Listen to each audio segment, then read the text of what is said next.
बच्चों, welcome to my channel Verma study 2020 बुकलाना। मैं यूपी बोर्ड के छात्र छात्राओं के लिए क्लास 11th का इकोनॉमिक्स हिंदी माध्यम से मैं फुल कोर्स कराऊंगा। यदि आप फुल कोर्स करना चाहते हैं तो मेरे चैनल को सब्सक्राइब कीजिए और बेल आइकन को प्रेस करना ना भूलें, ताकि जो भी वीडियो मैं अपलोड करूं उसका नोटिफिकेशन सबसे पहले आपको मिल सके। भारतीय अर्थव्यवस्था के विकास में चैप्टर दूसरा चल रहा है, भारतीय अर्थव्यवस्था, जो 1950 से 1990 तक हम लोगों को पढ़ना है। इसमें एक्सरसाइज के क्वेश्चन आंसर चल रहा है। आज हम लोग क्वेश्चन 11 से क्वेश्चन 15 तक पढ़ेंगे। क्वेश्चन 11 है, किसी अर्थव्यवस्था का मतलब देश का क्षेत्रक गठन क्या होता है? क्या यह आवश्यक है कि अर्थव्यवस्था के जीडीपी में, जीडीपी का मतलब सकल घरेलू उत्पाद में, सेवा क्षेत्र का सबसे अधिक योगदान करना चाहिए? टिप्पणी करें। देखिए, पहले तो आप अर्थव्यवस्था का मतलब देश से समझिए, देश की बात हो रही है। और क्षेत्रक गठन में 3 चीज़ आता है, कृषि क्षेत्रक, दूसरा औद्योगिक क्षेत्रक या उद्योग क्षेत्रक, और तीसरा व्यापार या सेवा क्षेत्रक। इन तीनों का योगदान जीडीपी में होता है। कृषि का, औद्योगिक का और सेवा का, इन तीनों का मिला करके जो एक साल में योगदान होता है उससे ही क्षेत्र गठन कहते हैं। तो क्षेत्र गठन की परिभाषा हो गया, किसी अर्थव्यवस्था में जीडीपी में कृषि क्षेत्र, औद्योगिक क्षेत्र व सेवा क्षेत्र के योगदान को जो एक वर्ष के दौरान होता है क्षेत्र गठन कहते हैं।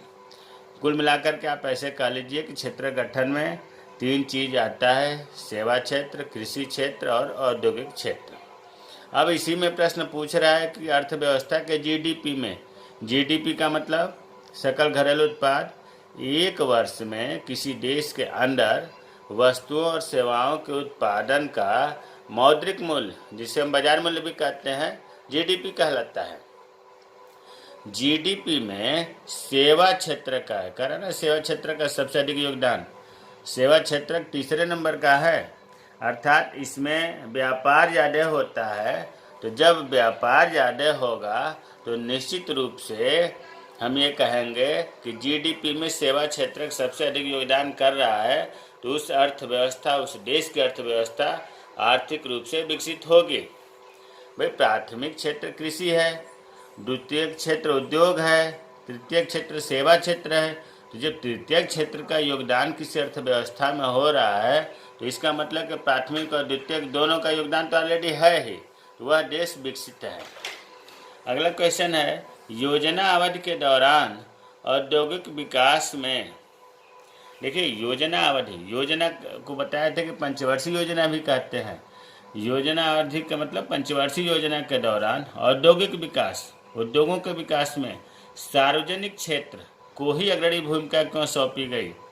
सार्वजनिक क्षेत्र, आपको अर्थव्यवस्था या आर्थिक प्रणाली 3 प्रकार का बताया गया था, पूंजीवादी अर्थव्यवस्था, समाजवादी अर्थव्यवस्था और मिश्रित अर्थव्यवस्था। पूंजीवादी अर्थव्यवस्था में निजी क्षेत्र का बहुलता रहता है, और समाजवादी में सरकारी क्षेत्र का, और मिश्रित में दोनों का। सार्वजनिक क्षेत्र को हम सरकारी क्षेत्र या समाजवाद क्षेत्र भी कहते हैं। ध्यान दीजिए, सार्वजनिक का मतलब हुआ समाजवाद से बात हो रही है, पूंजीवादी और मिश्रित से नहीं हो रही है। तो ये कह रहा है कि पंचवर्षीय योजनाओं में उद्योगों के विकास के लिए सरकारी क्षेत्र को ही क्यों भूमिका दी गई, निजी क्षेत्र को क्यों नहीं दी गई? तो उत्तर है, स्वतंत्रता प्राप्ति के बाद योजना अवधि के दौरान औद्योगिक विकास में सार्वजनिक क्षेत्र को सौंपने के निम्नलिखित कारण थे। पहला, उद्योगपतियों के पास, भाई स्वतंत्रता प्राप्ति मिली थी 15 अगस्त 1947 में।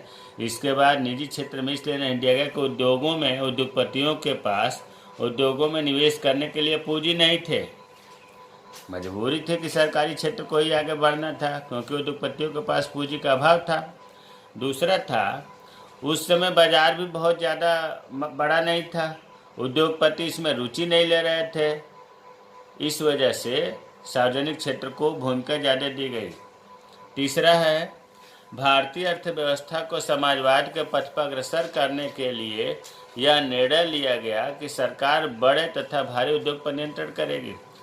उस समय सरकार भी समाजवादी को अपनाना चाह रही थी, इसलिए समाजवाद को आगे बढ़ाने के लिए सरकार ने बड़े तथा भारी उद्योगों पर नियंत्रण करने के लिए ही सार्वजनिक क्षेत्र को अपनाया। चौथा है, देश में क्षेत्रीय एवं सामाजिक विषमता को कम करने के लिए समाजवाद आवश्यक था। अर्थात इसको दूसरे रूप में यह भी कह सकते हैं कि आय और धन के वितरण की समानता को बढ़ावा देने के लिए, भाई निजी क्षेत्र अगर उद्योग चलाते तो क्षेत्रीय विषमता या सामाजिक विषमता में काफ़ी अंतर आ जाता, और जब सरकारी क्षेत्र चलाते थे तो लगभग सबको आय और धन के वितरण में समानता थी, इसलिए समाजवाद को अपनाना पड़ा। तो वह 4 पॉइंट बताया गया है कि पंचवर्षीय योजनाओं में उद्योगों के विकास में सरकारी क्षेत्र को ही क्यों भूमिका अदा किया गया। तो मुख्य रूप से अपनी भाषा में भी याद कर सकते हैं कि पहला, उद्योगपतियों के पास उद्योग को चलाने के लिए पूंजी नहीं था। दूसरा, मार्केट का अभाव था, इसलिए उद्योगपति इसको रुचि नहीं लेते थे। तीसरा जो है, समाजवादी पथ को आगे बढ़ाना सरकार चाहती थी। और चौथा था, आय और धन के वितरण में समानता को बढ़ावा देने के लिए। अगला क्वेश्चन है, इस कथन की व्याख्या करें। कौन सा कथन है? हरित क्रांति ने सरकार को खाद्यान्नों के प्रापण द्वारा विशाल सुरक्षित भंडार बनाने की योग्य बनाया ताकि वह कमी के समय उपयोग कर सके। अभी जो 1965 में हरित क्रांति शुरू किया गया, हरित क्रांति में आपने देखा कि गेहूं और चावल से बहुत ही ज़्यादा लाभ हुआ था अपने देश को, इससे खुशहाली आई थी। तो यही प्रश्न कर रहा है कि हरित क्रांति ने इतना उत्पादन किया कि सरकार सुरक्षित भंडार स्टॉक बनाने के योग्य कर दिया। सरकार को अनाज रखने के लिए भंडारण करना पड़ा, इतना अनाज उत्पन्न हुआ वह, ताकि उस भंडारण का जब अनाज की कमी हो तो उपयोग कर सके। तो इसको व्याख्या करने को कह रहा है। तो इसमें यही चीज़ है कि औपनिवेशिक काल, जिसे हम कहते हैं अंग्रेजों का शासनकाल, ब्रिटिश शासनकाल, उस समय कृषि गतिरोध हरित क्रांति से अस्थायी रूप से समाप्त हो गया। जो कृषि में कमी थी, गतिहीनता थी, हरित क्रांति के आने से वो चीज़ समाप्त हो गई।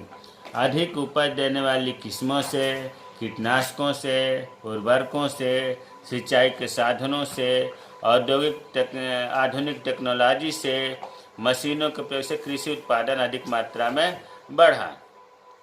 किसान के पास इतना उपज होने लगा कि किसान बाजार में बेचने लगे। फलस्वरूप जब किसानों के पास अनाज ज़्यादा होने लगा तो अनाजों की कीमतों में कमी आई, और जो गरीब लोग थे, जिनका आय का एक बहुत बड़ा भाग अनाज को खरीदने में लगता था, उनके पैसे बचने लगे क्योंकि खाद्यान्नों की कीमत में कमी आ गई। सबसे ज़्यादा निर्धन लोगों को लाभ हुआ था। और जो मार्केट में बेचने के लिए, जिसको हम अधिशेष कहते हैं, विपरीत अधिशेष, मार्केट में बेचने वाला अंश विपरीत अधिशेष कहलाता है, यह इतना मार्केट में पहुंचने लगा कि सरकार उस अनाज को सुरक्षित स्टॉक बनाने लगी ताकि जब अनाज की कमी होगी तो उसको प्रयोग किया जा सके। तो कुल मिलाकर इसका मतलब ये हुआ कि हरित क्रांति से हमारे देश में इतना अनाज का उत्पादन होने लगा कि सरकार जो है उसको स्टॉक करने लगी ताकि जब अनाज की कमी होगी तो उसे दूसरे मतलब आपातकाल में उसका प्रयोग कर सके। प्रश्न 14, सहायकी को देखिए, नाम टेढ़ा है, इसको अंग्रेजी में कहते हैं सब्सिडी, छूट, मतलब सहायता। सहायकी किसानों को, सब्सिडी अब हम देखिए जहाँ जहाँ सहायकी होगा वहाँ हम सब्सिडी शब्द बोलेंगे। सहायकी का मतलब सब्सिडी। सब्सिडी किसानों को नई प्रौद्योगिकी, नई टेक्नोलॉजी का प्रयोग करने को प्रोत्साहित तो करती है, पर उसका सरकारी वित्त पर भारी बोझ पड़ता है। इस तथ्य को ध्यान में रखकर सहायकी सब्सिडी की उपयोगिता पर चर्चा करें।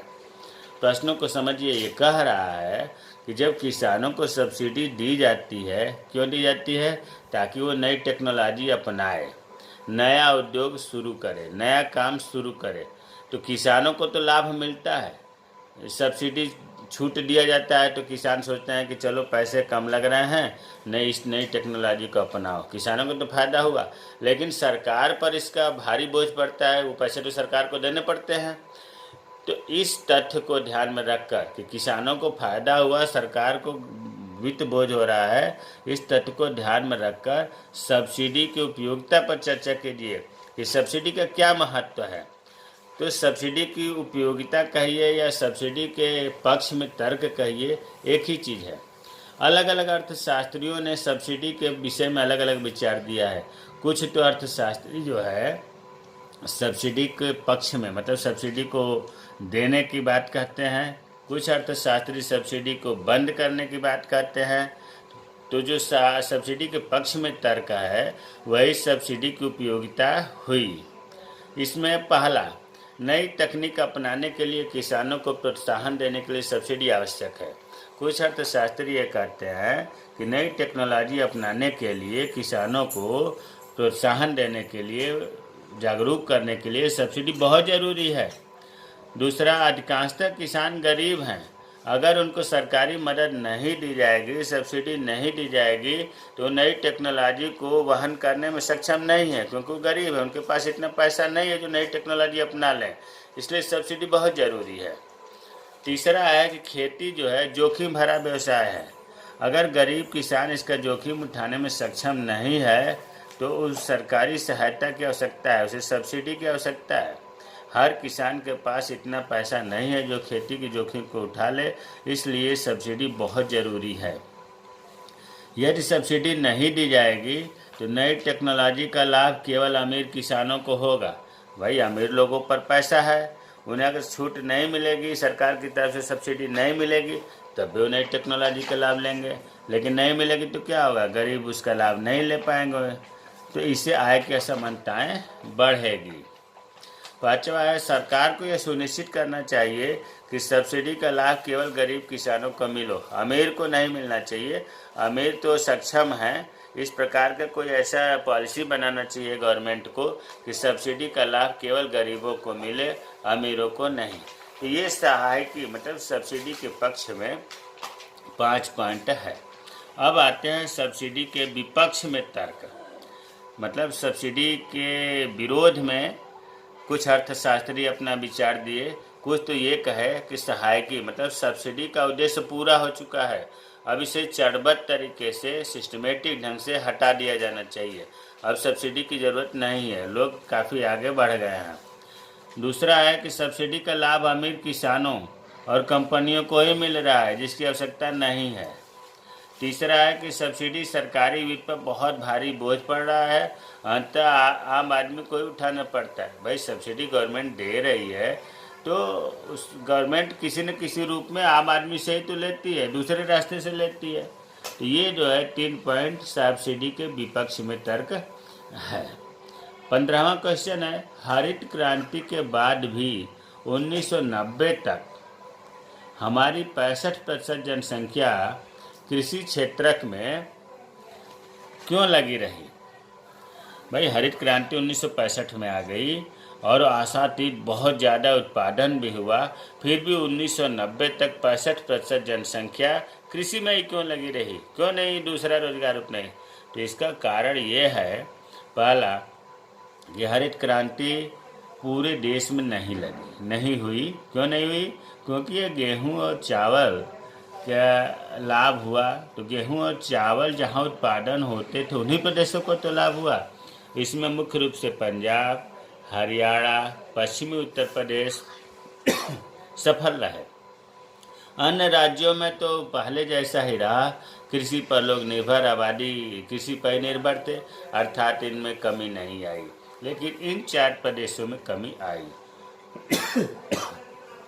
दूसरा है, हरित क्रांति केवल कुछ फसलों तक, गेहूं, चावल, ज्वार, बाजरा, मक्का तक सीमित थी। ऐसा नहीं कि हरित क्रांति सभी फसलों के उत्पादन में आशातीत वृद्धि किया, नहीं। गेहूं चावल तो मुख्य रूप से था ही, सबसे ज़्यादा गेहूं में, इसीलिए हरित क्रांति को गेहूं क्रांति भी कहते हैं।